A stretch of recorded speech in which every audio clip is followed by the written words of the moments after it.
When you've done the work, you want your hydration to do the same. Introducing new Gatorade Lower Sugar, now with no artificial flavors, sweeteners, or colors. And 75% less sugar and all the electrolytes of regular Gatorade, now available nationwide.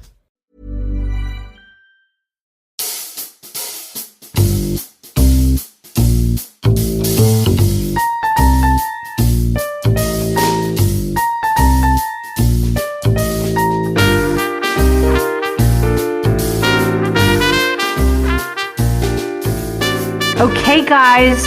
Hello and welcome to our final episode of the season. We're about to jump into our summer movie preview, which we're so excited about. We've had so much fun this season, and I'm here with Vanessa Mandel, my right hand.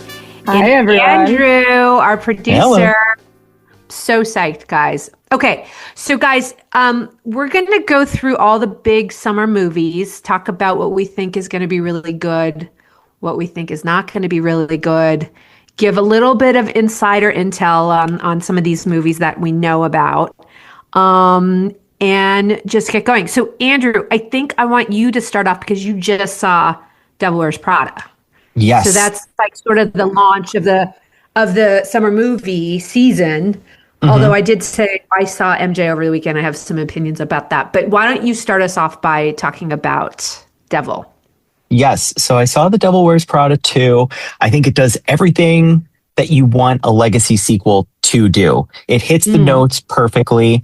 It felt a little bit rushed at times, but overall, I think the cast is giving everything you've wanted it to. And it, for 20 years since the original, it's serviceable and it does exactly what it should. Guys, don't forget to re-listen to our episode on the making of The Devil Wears Prada, because like the big intel from that is that the studio didn't want Meryl. Remember, guys? Like they didn't think Meryl was funny, and man, did she prove them wrong? How is my girl Emily Blunt, who's like just literally one of my favorite actresses? To me, she's the standout in this one. Oh, really? Wow. She sort of steals the show. This character is so perfect for her. It's so good. To me, Meryl Streep was too nice in this one. There were a lot of parts that you were just like, Miranda Priestley would not do that. She would not act like that. She is not, like, when did she get lighter as a person? She was always quick and snappy. And this one, it's more, I don't know, it just seems like not her. Whereas Emily Blunt is same as she was as like 20 years ago. And it's perfect. Love it. Amazing. So if Miranda's kind, who's the villain? Like, who is the antagonist? Can't tell. No Tell us. spoilers? I would like to say when I first saw the trailer, I had an idea of where it was going to go. And I was correct in my assumption when I watched the movie. Okay. Good tip. Okay. Well, we're all going to obviously go see it this weekend. I'm like, or next weekend or whatever, however we're placing this. But I think it's going to be a big hit, guys. Like, I feel like there's a lot of awareness. It's not like Barbie level awareness, but like I've seen it everywhere. The premieres, the cast is traveling internationally. They all look amazing. It's like they're rolling out the red carpet. Don't you feel? Yeah, they've been doing so much advertising for it. Like, I think they started at the Super Bowl. There was that one ad with the shoes. And it's like kind of crazy. I mean, that is like when you know, the best place to launch, I think, for a May movie. But it is kind of insane how many people know that this movie is coming out. The life it's had since its release. I feel like when it came out in 2006 or 2007, it was like, oh, it's there and it was great. But since then, like, everybody has seen it. And now it's like opened up to a whole new generation of Gen Z and millennials who are now able to go see the sequel. So I feel like they're hitting a whole bunch of new audiences that are going to like go out and see it. I watched this morning a clip on Vogue.com with the new editor-in-chief interviewing the original Emily for the movie.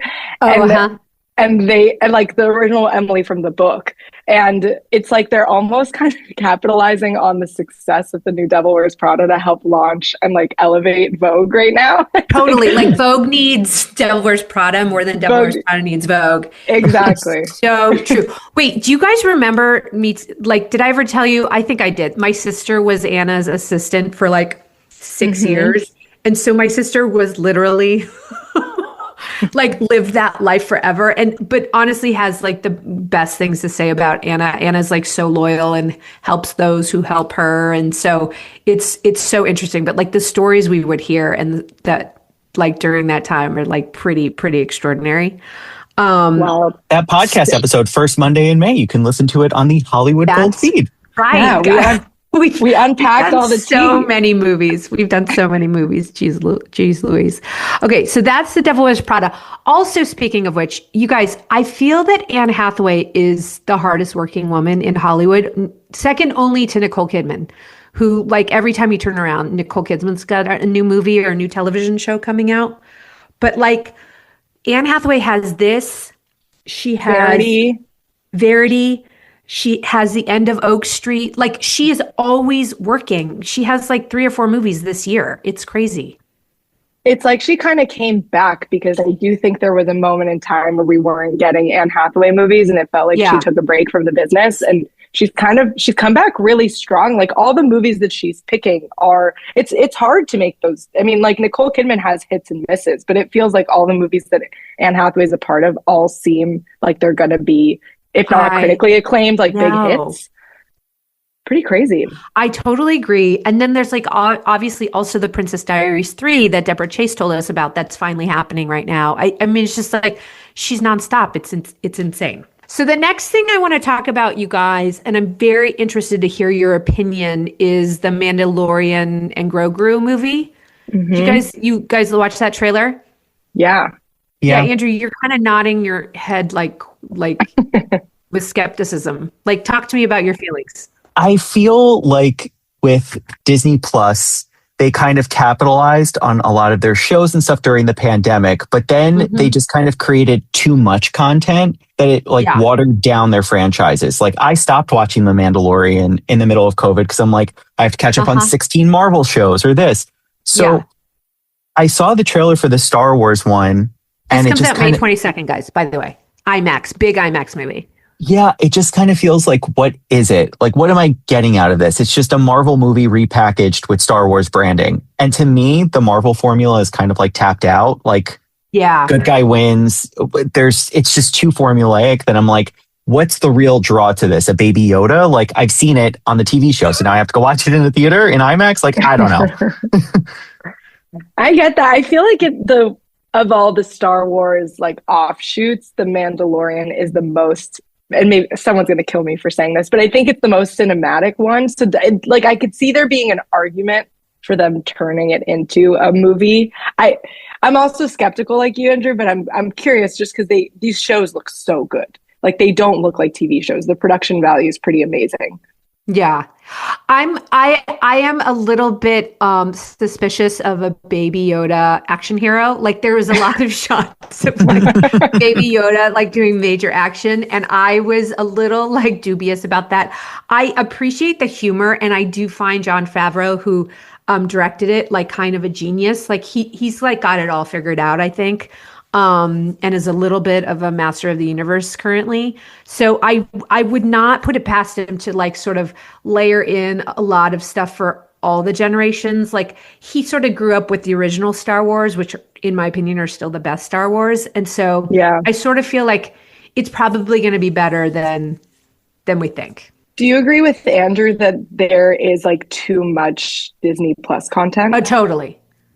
I think they need to go back to like, do you guys remember when we were growing up, and Vanessa, you guys are both way younger than me, but like, if they would put out an animated feature growing up, if you didn't see it in the theaters, it would go away for a really, really long time. And then it would maybe come back like 6 or 7 years later. And then people would like go to the theaters again, or they would like, it was like a scarcity thing, which I guess is just not the business anymore. But I do think there's like too much Star Wars right now. It's like, I don't know where to look. Yeah, Star Wars, Marvel, it's just, like I said, it's just repackaged. I mean, like I said, I saw the trailer for it, and I was like, the next trailer was Spider-Man. And I'm like, I can't tell the difference between these two movies. Totally. I'm so with you. Do you feel that way, Vanessa?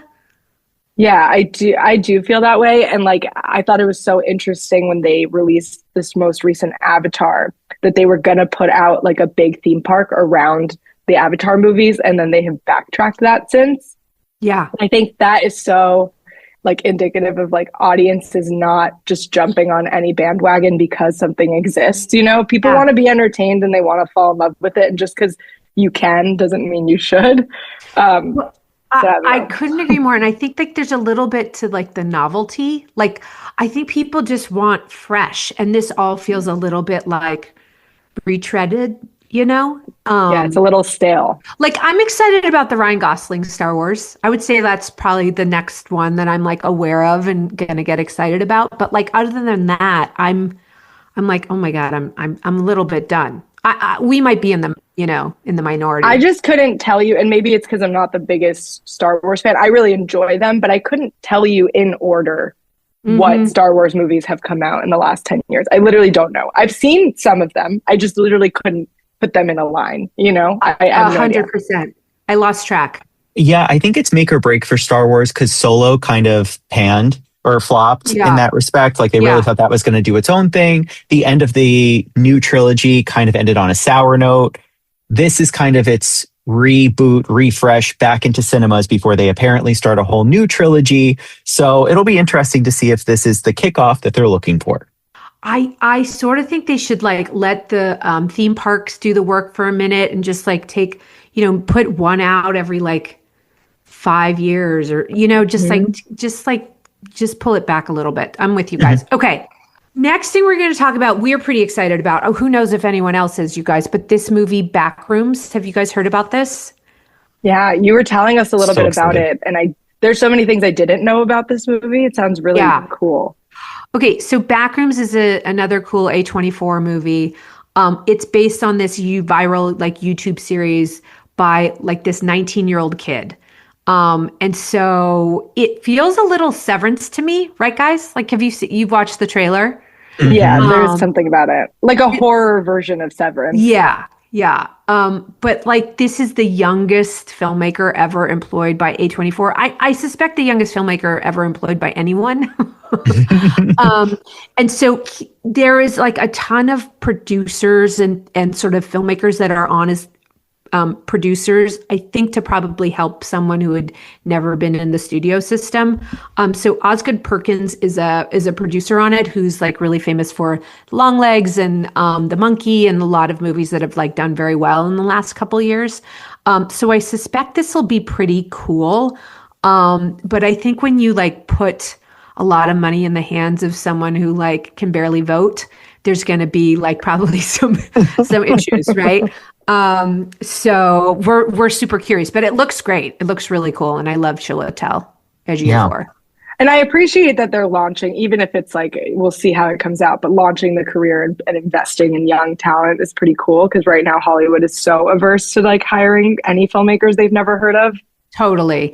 And like, speaking of just like, this summer is fraught with sequels and like prequels and things that are retreads. And the fact that this is sort of like an original notion is pretty cool. So we're not huge genre people at Stay Gold, but this one looks pretty original. So we're kind of pumped. Yeah. Okay, guys. Next movie we wanted to talk about was Scary Movie 6. I'm very curious what your generation thinks of this franchise. Will you guys like just sort of blue sky it for me for a minute? Andrew, I feel like you were a massive Scary Movie guy. Yeah, I mean, I feel like I went to an all-boys high school, so this was like the sweet spot. This was the pinnacle of humor for millennials growing up. I feel like the jokes are right there and hitting. So again, legacy sequel. Was it needed? Probably not. But could it lead to, I don't know, a resurgence of comedy in theaters, which would be a super nice breath of fresh air type of thing? Yes. Agreed. So as a symbol, I will allow Scary Movie 6 to be released and I will go see it just to support comedies coming back. Okay. I love that. Vanessa, what are your thoughts? I mean, as a kid, I used to hate horror movies. I can't really stomach them too much now, but I feel like this was such a good like lightness against the horror movie craze of like the early 2000s when people were like making Saw and, all these like crazy intense horror movies. And this was kind of counter programming. And I feel like we're in this like real resurgence of horror movies again. And I'm curious. Like, I'm excited to see what they do because there's so many tropes now that are kind of becoming popular. And I feel like that we do like need this kind of fun. I don't know if it needed to be like Scary Movie 6. I mean, it's a lot of movies. That's a lot of movies. Okay, I could have come up with something original. I'm a huge fan of the Wayans. I grew up on In Living Color. I think that they're like one of the they are the original kings of comedy. That family is like endlessly talented. By the same token, it feels like, again, it's like a retread. It's like, what's old is new again. I do think Regina Hall is an absolute comic genius. So I just love her. Anything she does, I love. So I would almost go see it just because of that. I am like really like hoping, you know, our friend John Glickman is running Miramax right now. This would be like really good for them. This is like it's a Miramax property. So it's like, it would be so great if the movie did well, and we're pulling for him. But yeah, I agree. It's like the jokes, it's so funny when you make a movie about contemporary stuff, you have to stay like really, really contemporary. So like they're making jokes about like The Substance, and they're making jokes about like all these things that I don't know if they'll like hit because they're almost like 2 years old now. So I am curious how the movie, if the movie works. Yeah, that's kind of why it got stale in the first place, is because after a while, it was like you just expected every year to see a new scary movie, or then they tried disaster movie and superhero movie. They tried to branch out in so many places.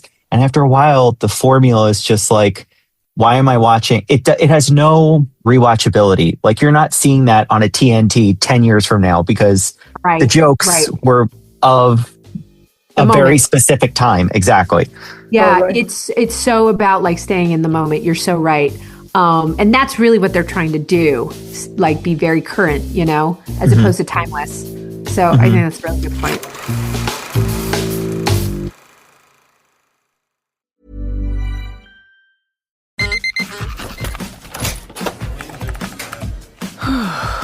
You do it all. So why not get all the electrolytes? Hydrate better than water with new Gatorade Lower Sugar. Now with no artificial flavors, sweeteners, or colors. And 75% less sugar than regular Gatorade. New to the fridge. All the Gatorade electrolytes you love.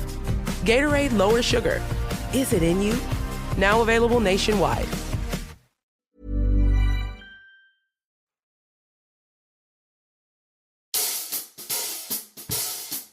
Okay, next movie, June 5th, Masters of the Universe. Andrew, you go first. We have very different opinions about Masters of the Universe. You'd say the pro. I think that this is going to be just a fun, big budget movie that I was looking for The Mandalorian and Grogu to be. This just looks silly. It looks camp. I love that he's in the present, and then he like goes to this mystical land and he's He-Man, and it's like, there's a guy with a skull, and it feels so campy that I fully believe that they will be able to pull this off. First of all, I'm like so curious whether anyone who this is targeted towards actually knows who He-Man is. Like, do any kids know who I know who He-Man and She-Ra are, but like, does anyone who's sub 20 know who He-Man and She-Ra are? Okay, that's I'm not sub 20, but I literally don't know. I have no idea. Right. Okay. Same. okay. Just curious. 20 plus. Secondly, I didn't know if it was being campy intentionally or like the VFX just felt kind of lame and corny. I really don't know. Okay. I agree. I was watching it and I was like, is this just really bad? Like, I don't know, but maybe it's not. It attracted like a pretty cool cast. Yeah. I like this actor, Nicholas Galitzine. He's was good in that that Showalter movie that we did a couple years ago, Idea of You or whatever. Yeah. And then Idris Elba, I don't know where his career path is taking him. I historically love him, as you guys know. But the whole thing is just like a little bit of a wait and see. I'm not going all in on Masters of the Universe. And I don't I like movies that are making fun of big budget movies. Like I'm into that. Yeah. This one just feels like they weren't as in on the joke as far as the trailer's concerned. Like maybe the movie will be different. Totally. Like it reminded me of Flash Gordon and like Conan the Barbarian. For any of you products of the 80s will get those references. Those were like such cheap like action, sci-fi movies, but they were cheap because they literally couldn't afford the VFX. And so so they became kind of like beloved. But I'm not sure that's what this is doing. Have you guys seen Dungeons and Dragons, the like Chris Pine movie? I was about to say that, Vanessa. That's exactly what I was going for. I think that movie was great. Like actually, people like that movie. I never saw it. Yeah, it's so fun. I mean, if you love like an adventure movie, it's like very self-aware. It's really funny. It's so smart. It's just like fun at the movies, and it's a little corny. The sets are not like really amazing, but because the movie is so funny and knows that it lives in this like weird fake world, it's okay. So if Masters of the Universe does anything like that, it could really work, because I do think Dungeons and Dragons is like, it's as good of a Dungeons and Dragons. I mean, I don't play D&D, so I can't say, but as good as you can, as good as you can get, maybe turning like a board game into a movie. Totally. Speaking of, Chris Pine should just do roles like that always. Like, he shouldn't get too serious. You know what I mean? Like I miss him in Wonder Woman and his Star Trek character. He was such a great Captain Kirk. Like I love that version of Chris Pine. It's so fun. Go watch Dungeons and Dragons if you like. Okay. I really think it's such a fun one. Okay. Okay, next one, Disclosure Day. This has like been shrouded in secrecy, guys. It's the new Spielberg. It comes out June 12th. We all revere Spielberg. This one feels a little confusing to me. Andrew, it feels like you had a little bit more intel on this one. Yeah, so I read at CinemaCon, it was revealed that they're only showing the first 2/3 of the movie in the trailer. So he's really trying to keep that last third of the movie a complete secret, which I love. And I think when you go back and rewatch the trailer with that in mind, like you see a giant UFO, we don't know what the aliens look like yet, but like, how is this all fitting together? It's still a mystery. And I feel like it's so rare to see a trailer nowadays and be left asking, how am I supposed to feel? Like, where is this movie going? Because it always feels like everything is spoiled nowadays because they want to put everything in. So I like that it's a mystery. Such a good point. That is such a good point. We are so used to getting a lot of the candy in the trailer because I think distributors want to use any assets they have in order to bring people to the theaters, which is a whole other thing we can discuss, guys. But I felt like this was too mysterious and I didn't have any real reason to like want to go to see it. I know you're hearing like weird sounds and presumably those are aliens. But I just felt like there could have been a little bit more of like a carrot to bring me in. I love all the actors. I always love how he casts his movies. Josh O'Connor is like our all-time favorite actor. He's on every list in the house. We love Emily Blunt so much. Eve Hewson is so good. Bono's daughter, by the way. Coleman Domingo can do no wrong. But it just felt like a little too obscure to me. But I'm sure it'll be great. Of course, I'll go see it. I think this is his first alien movie since War of the Worlds, which came out in 2005. And I remember how like I was 14 when I saw War of the Worlds in the theater. And I remember walking out and being like, it's whatever. But it's now gone on to be like one of my favorite movies. I don't know why. It's like the way that the tripod comes out of like the ground the first time you see it, the sound, all of it was amazing. So him returning to do an alien movie, I feel like Spielberg plus aliens. I'm just going to go out and say it. I think it's going to be one of the 10 that becomes an Oscar nominee this year. Okay. I hope so. Yeah. I feel like, I don't know if you felt like this. The trailer didn't feel like a Spielberg movie to me. It was lacking. And I don't, it's really hard. It's really hard to judge a trailer. It just was lacking a sense of elegance that all of his other movies have. And it just felt like I was just like, yeah, sure. I'm so excited to see a Steven Spielberg sci-fi movie, but this feels a little like bland. There's something about the trailer that lacked style. And I don't know what that, I assume Steven Spielberg can do whatever he wants, but Yeah. If you're gonna not have any information in the trailer about what the movie's about, at least give us like a sense of tone and vibe and style. There was just kind of not, it almost felt like here are actors that are great in a movie that will be about aliens. You know, it's like I don't even know what to feel about that. I totally am with you. I'm going to piggyback on that and say I felt a lack of heart, which normally his films really have. There is like some like heartbeat, whether it's like a E.T. the alien or like a little girl goes missing in Poltergeist or whatever it is, like you're drawn to something. And in World of Worlds, you had Tom Cruise, right? Tom Cruise is a star of that. Yeah. And this one, he sort of intentionally hired these like emerging actors who are very good, but I wouldn't say any of them are like Tom Cruise level. And so I just sort of felt a little like adrift.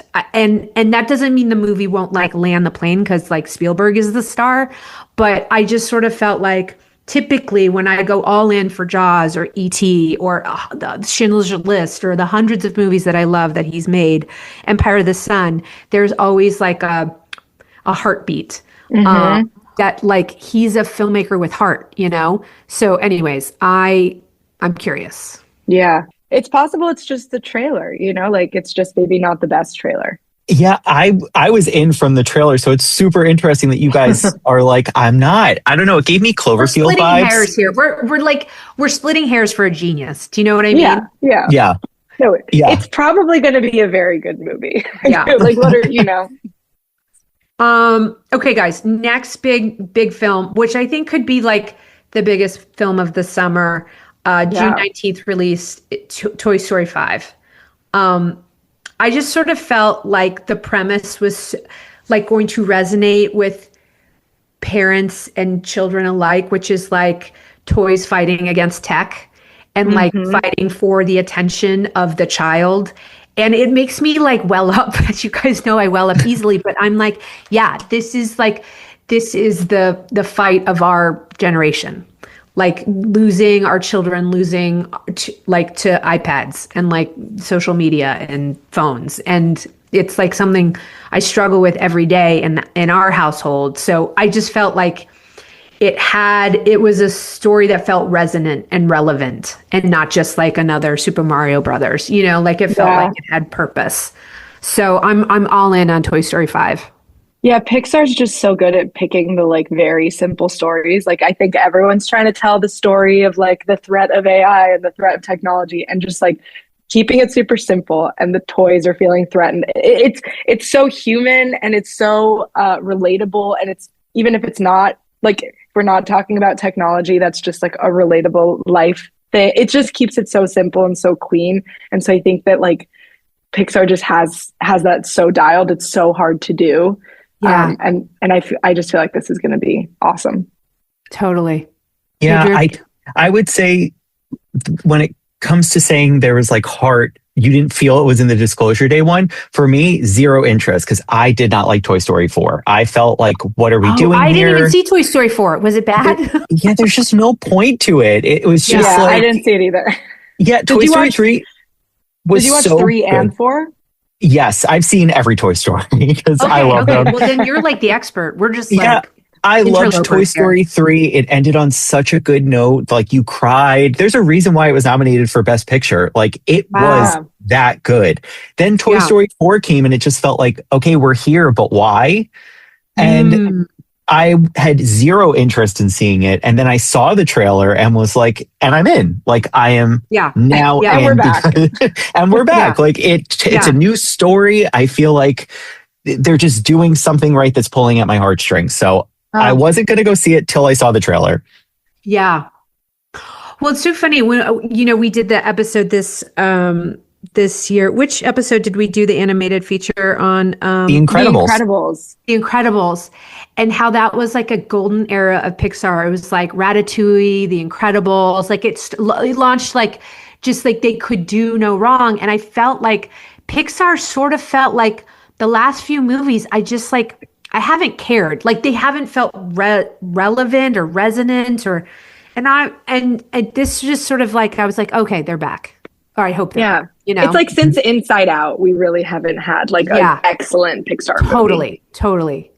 So anyways, let's go. Let's go Toy Story 5. Let's do it. We're rooting for you. Okay, guys, I happen to love this filmmaker, but I'm not excited about this movie. It's coming out June 26th, Supergirl, Woman of Tomorrow. I think Craig Gillespie, who's done I, Tonya, he did like Lars and the Real Girl. He's done so many. I think he did the live action 101 Dalmatians or Cruella. I think it was called Cruella. But he's like such a great filmmaker, so I have no doubt this will be good. I just sort of felt like it was what you were saying, Andrew, before. It's like the universe of these superheroes just feels like we're squeezing blood from a stone. It's like, I'm done. I've been done forever. I will say the Superman that came out last year, I had no interest. Josh, who edits this wonderful podcast, was like, you have to see it. It was so good. And I saw it and it just felt like a warm hug. Like I can't explain it. It just told it in a new way where it wasn't the typical Marvel little jokes. It just, everything felt like I loved the universe it was in. It was very fast paced. I was a big fan. So I actually would go see this one. I feel like I like the universe that DC is building now versus Marvel. Marvel feels too like pithy big. And like clever and It's too much. And I'm not interested in seeing 6 movies to get to the big event film. Like just show me a good movie and then I'm invested in the universe. And I feel that's where Marvel kind of has lost its way. Okay. Yeah. I also think like that James Gunn has kind of injected, because that last Superman movie, which I also really liked, James Gunn directed it, and I just feel like he's so good at doing, like he did Guardians of the Galaxy. He's so good at making, like, giving these movies heart, but also humor. And he kind of started this style that everyone then started copying, you know? Totally. Mm-hmm. And I think it's now redundant and it's kind of annoying. But he came back, did Superman, and I think just like executed it exactly the way a Superman movie should be. It's just like fun and likable. Right. And he cast this incredible actor. And I worry a little bit about Craig Gillespie. I have a bit of an opposing opinion. I think he's been doing, like, I think he's such an excellent filmmaker, and he's been leaning into a trope since I, Tonya. It's like he did I, Tonya, and then he just kept making I, Tonya. And it's like, like it's everything he does now kind of lacks like disgruntled superhero. Exactly. And like he directed Pam and Tommy. He directed Dumb Money, or not Dumb Money. He directed Your Friends and Neighbors, which was that Apple show. And it just felt a little bit like, hey, we're going to do something he did do Dumb Money also. It's like, we're going to do something hyper stylized that actually, it has substance because he's clearly very smart, but it doesn't have that like heart that you want out of these, like it makes them a little bit more forgettable. I hate to say that, but it just makes you not as excited about the movie years later. And Supergirl, I think already they've like set her up to be this like disgruntled, like drunk character. And I feel like James Gunn can, cynical. And it's like James Gunn can do that and make it like turn it into Chris Pratt, you know, and make him like the most likable guy on the planet. I don't know if Craig Gillespie can do that. So I'm just a little bit curious. Maybe he'll lean into it really hard and it'll really work for this story, but I'm more skeptical. Yeah. But it was a whole thing to cast Millie Alcock. Like she went through, it was very famous in Hollywood. There were like so many actresses up for this part, and everyone wanted it. And Millie was doing House of the Dragon, and I think she was like such a big deal on the show. And she's clearly so talented. She's so good. Yeah, she's amazing. Talent. And I also think it's kind of wild. People should look up interviews with her. She's Australian. She can embody characters so well. So I have faith she'll be incredible, but I'm skeptical about the actual movie. I am too. We'll see. It's so interesting how like the core of a lot of what we're talking about are the filmmakers now. And like there was an era where it was just like about concept and the actors and like who's leading. And now I do feel like we're in this place where it's like, what's the filmmaker's vision and can you rely on it? And that's like how these movies live and die. And so the filmmaker has just become the real star of Hollywood right now. It's like they're saving Hollywood or they're not, you know? Yeah. And so it's so fascinating to me. It's a lot of pressure to put on the filmmaker. So much pressure. When a movie goes through the hands, especially a studio movie, through hundreds of people. So, you know. Yeah, it's so wild. Okay. Minions and Monsters, we think will make millions of dollars. I don't really care. It comes out July 1st, guys. Moana, we don't really care too much about. It's got an amazing, like, creative team. Lin-Manuel Miranda is a producer. Tommy Kail is the director. He directed Hamilton, among many other things. So it's probably good. We're just not that excited about the live action Disney.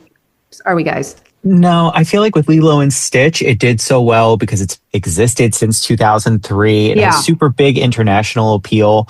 But Vanessa made a point earlier when we were talking before we started the pod. This Moana came out like 10 years ago. So what like are we doing? There's no rides. There's no like plushies that people are buying overseas. It's just like, it's just there. And then we kind of made a live action one. And it sort of feels like just was on the backs of Dwayne The Rock Johnson. Like he wanted this more than anybody else. So now we're just like forced to get this now because he like made them do it. Yeah. You think he was like, I want to be the star of a movie. Yeah. And I mean, to not cast the original Moana, but like no other person except him gets to be in the live action one. Yeah. It feels that way. Yeah. Hilarious. I mean, he is really entertaining and he plays the character so well. It makes sense. He's really good at what he does. He's really good at what he does. It's so true. So but funny. I just don't, I can't get up for it.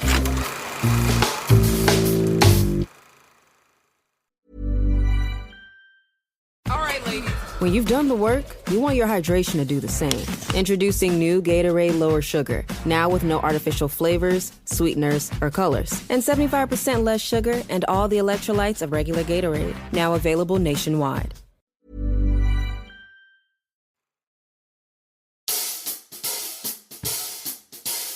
The next movie I think is like the most anticipated movie of the year, let alone the summer. The Odyssey comes out June 17th. Is that right, guys? Yeah. July 17th. So I think that Chris Nolan is just like, he's literally iconic. There's literally no other director like him working in Hollywood, which is like this combination of like making the best movies of the year, but also the most financially successful movies. And so I think that Universal is just running back the program they did with Oppenheimer, which is like releasing the film in the summer, making as much money as they can, and then pushing it through to Oscar season where it will probably clean up. We haven't seen it yet, but that trailer is epic.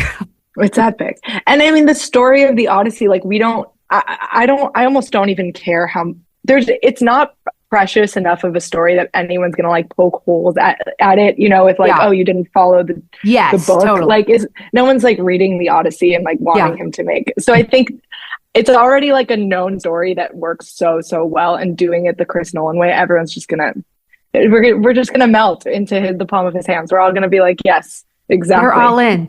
We're in. By the way, Damon looks amazing. God. I was reading some interview where Chris Nolan was saying it was like the most difficult shoot of all time. And Matt Damon was just like all in with him, such a great partner. But like many other actors would have just like walked away. Just months and months and months of just like scorching sun and, you know, difficult shoots. I just think we don't see Matt Damon do this kind of stuff so often, but he's such a capable actor. He's amazing. Like he can do anything. Yeah. Yeah. And I love that it's going to be under 3 hours. Like when I heard big budget Christopher Nolan, like The Odyssey, I'm thinking 4 hours and 2 parts, like at least. And so I love that I can go and see this in like 2.5 hours, get a great movie and walk out and like still have the rest of my day. Like I don't have to plan my day around the Odyssey, which I think is great. And if it's an IMAX 70 millimeter, I'm like in even more. And they've like sold out all their IMAX screenings a year before the movie. And Insane. Crazy. They didn't even have a trailer or a photo. They were just like, Chris Nolan is directing The Odyssey, and completely sold out. Well, guys, the thing I learned, which is part of the reason why it's under 3 hours, is that an IMAX movie cannot be more than 3 hours. So if you're going to shoot it in IMAX, it has to be sub 3 hours. Why? Do we know why that is? I don't know why, but I was just listening to Emma, the Chris Nolan's wife, Emma Thomas, saying like that is the limit for an IMAX film. So you're never going to see an IMAX film over that. So. Bless the IMAX gods. But I think that's good. Like, yeah, I don't know whether that's a timing thing for IMAX theaters or what it is, but no, one of Chris Nolan's like absolute weaknesses is making movies too long. Like he's a little self-indulgent. So maybe having that kind of limitation is going to make it even better. Love it. Let's and go. Guess who else is in this? Anne Hathaway.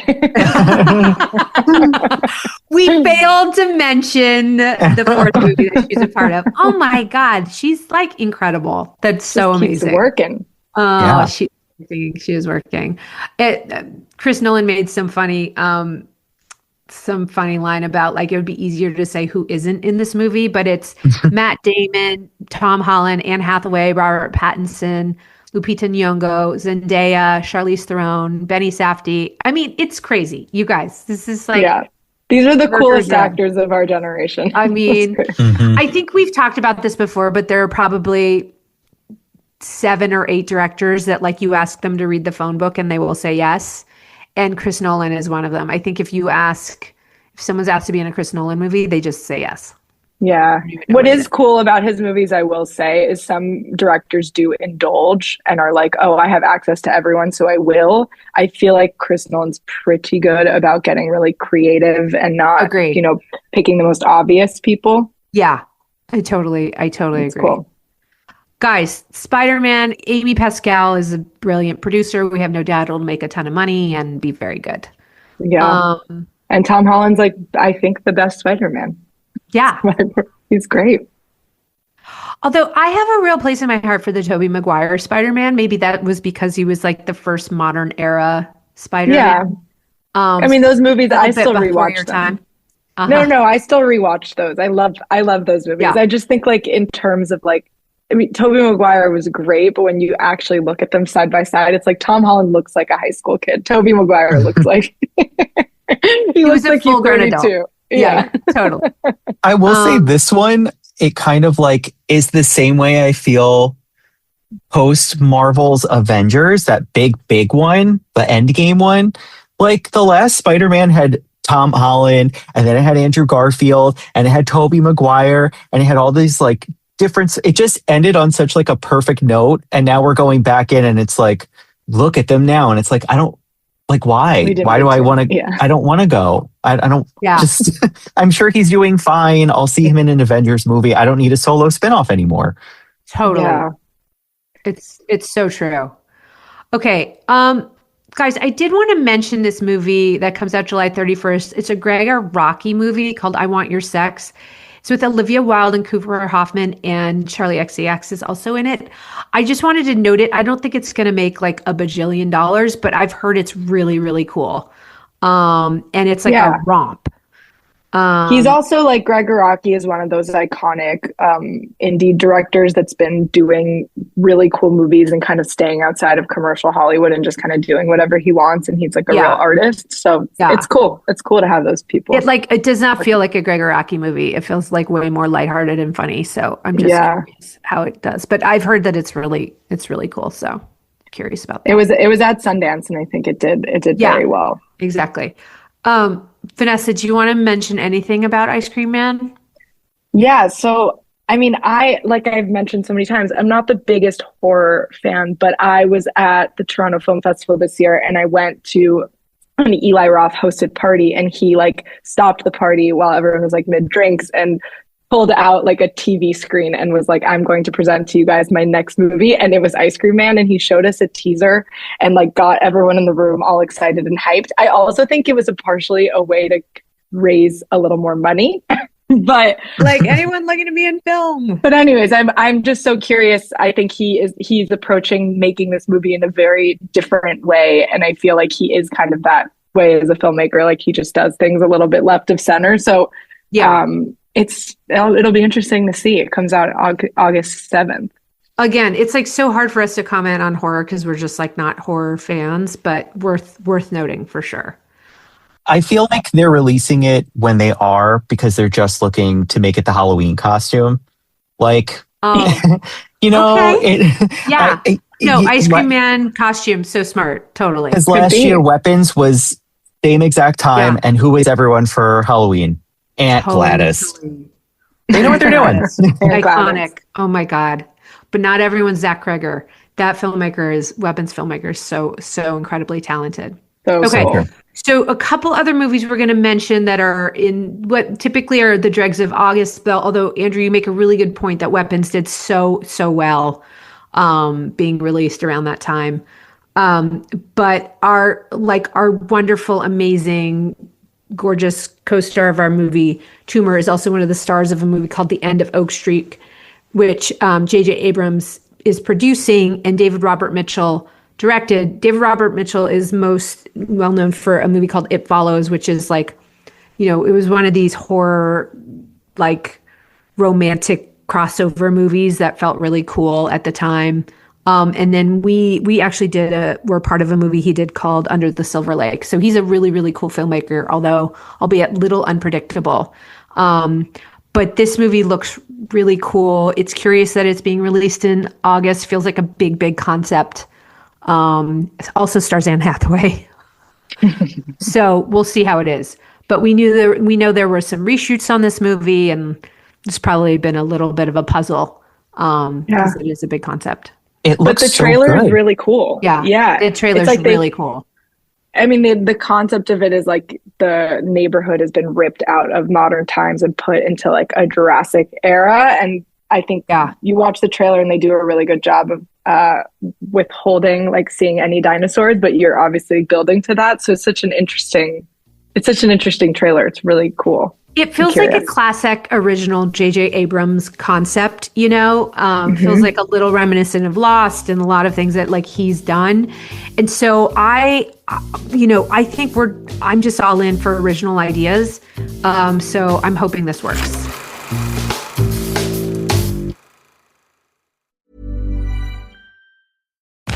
Does your day move faster than you can keep up? With new Gatorade Lower Sugar, my family and I can stay at the top of our game. No artificial flavors, sweeteners, or colors. 75% less sugar, and all the electrolytes of regular Gatorade. Now available nationwide.